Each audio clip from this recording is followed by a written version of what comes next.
Para finalizar, terceiro B preséntanos 55. A que se refire este número? Agora o sabremos.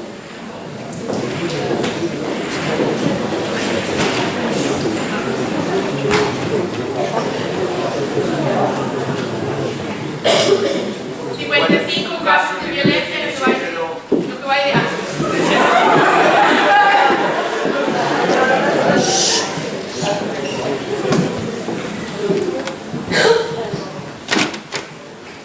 50 mulleres e 5 nenos en fútbol.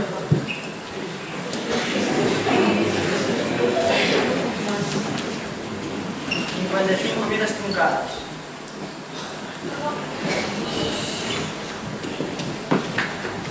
55 soños rotos.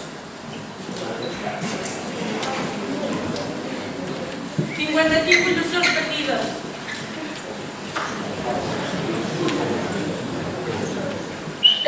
50 familias destruídas.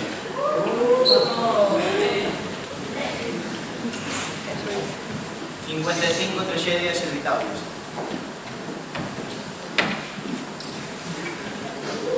50 outros culpables.